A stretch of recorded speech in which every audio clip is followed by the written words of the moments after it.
I'm gonna have this recording, and then we're gonna walk in the door, and then just kind of like take our seats. Like, okay, sit down, sit down. Oh, hi, David. How are you?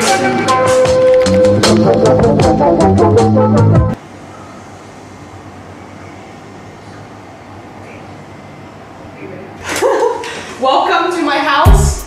Mi casa, su casa, as I like to say. What does that mean?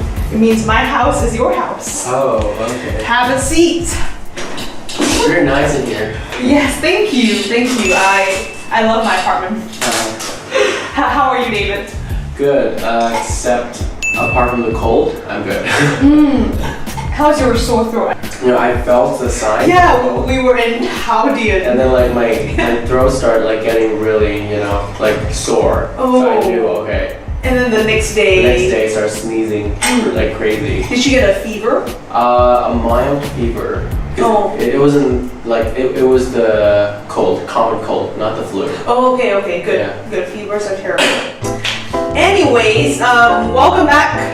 Oh, I guess this is welcome. My first time. Yeah, your first time. But for the WONG fam, welcome back to another episode of WONGversation. Are you familiar with WONGversation? No. Okay, well let me... I saw a video though, so kind of like familiar, but not really. Yeah, well WONGversation is basically a series on my channel where I have a conversation with a friend or the camera. In this situation, it would be a friend. Right? Yes. Okay, not the and a camera, both. Yeah.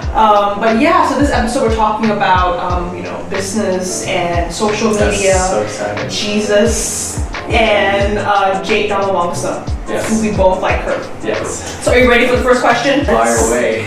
Yes. How did we meet? So very interesting. I posted this post on Facebook, right?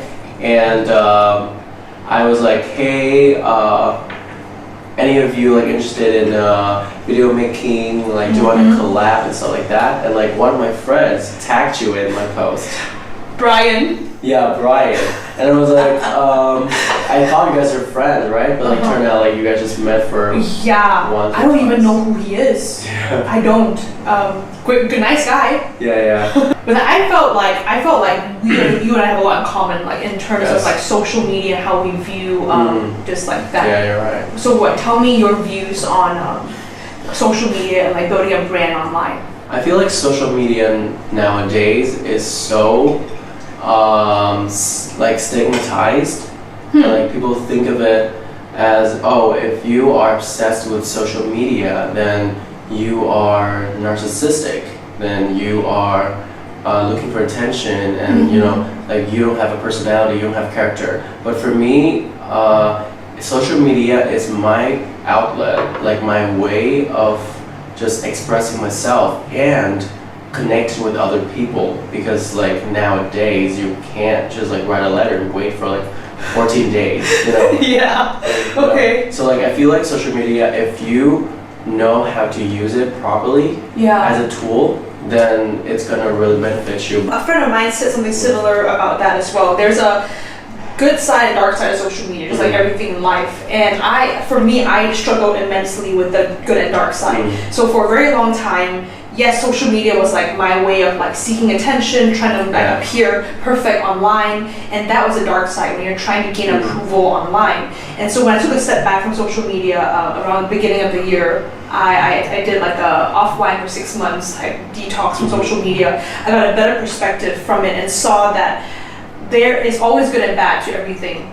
And there's some people who choose, like it was so bad for them that they just choose to delete their accounts and stay offline forever. I knew that wasn't the case for me, because for me, I knew there has to be a good side, and I wanted to find the good side. And I think like what you said, the good side is building connections, finding community, and like bringing positivity into the internet. Next question. So Davo's Lingo. I want to read a quote that I found on your Facebook page. So I quote from him. I want this place to be a place where people speaking different languages, having different skin colors and beliefs are accepted, where you can take a deep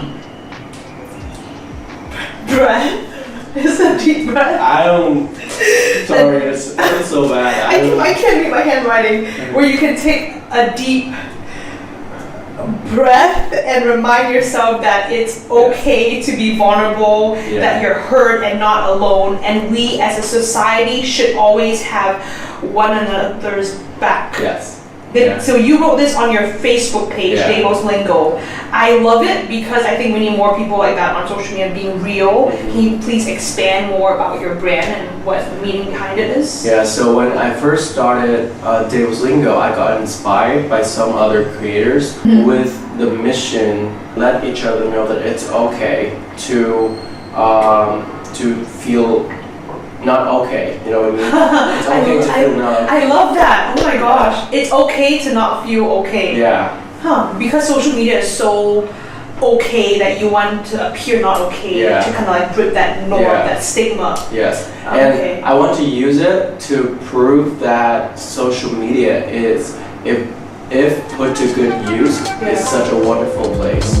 Wow. Going back to our conversation before, you did mention about the numbers, right? I think again, social media, it can be so easy to get distracted by the numbers. Same as me, YouTuber, Instagram, you look at the numbers, like I look at that every single morning. It's not healthy, the numbers, but I definitely, I would say, grown to the point where I think, don't look at the numbers, look at the relationships you're building, right? Are you actually making genuine connections? Are you influencing, affecting one person, two people, you know, like, have you struggled with like the numbers as well? So when I started off, yes. It's like, I feel like if someone, like as a creator, told you that, oh, I don't struggle with the number, that'd be a lie.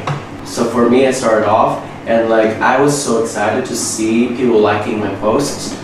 But then I realized that I should not let this sidetrack me, because like some people like, oh, numbers are not like a big deal, and they just like ignore it, but deep down inside they still care. So for me, it's like an everyday thing. Okay, numbers, these numbers are great, but like, will these numbers convert to real relationships like that I can nourish, that, you know, that will flourish in my community? Yeah, okay, that's good. Okay, it's good to know I'm not the only one that struggles with it too. Like coming from another creator to creator.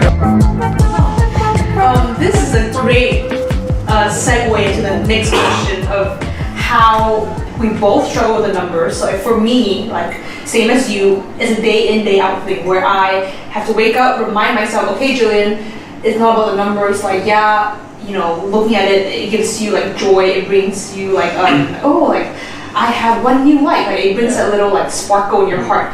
But reminding yourself, okay, at the end of the day, it does not matter in the grand scheme of things. And for me, what really does help me is my faith in God, like reminding myself, okay, it's God that I do this for, because the glory always goes to God. It's a constant reminder for me to have to, okay, like deny myself, deny my flesh, and say, okay, this is for God. You know, do you feel the same way? Yes, and to be honest, like I feel like starting this channel is part of God's calling for me, like His new calling for me. I wanted to do something for God. But then I realized what I want to do for God doesn't matter. What matters is what He wants me to do for Him. Good things don't mean anything to God versus His thing, like His will. So like I started seeking and asking Him, and like He just, you know, gave me this idea of starting this channel, and it was like right in time when I got inspired by those guys, like, okay, why not? So I started the channel. Wow. So in a way, Davos Lingo is not just like your brand, it's kind of like God's calling on your life. Like, and going back to the numbers and all, before I tried to please all my subscribers. I used to make videos that I think people want to watch. But now I've sort of, like, I don't know if you've seen my latest videos, but it's videos that I kind of just make because I want to make it.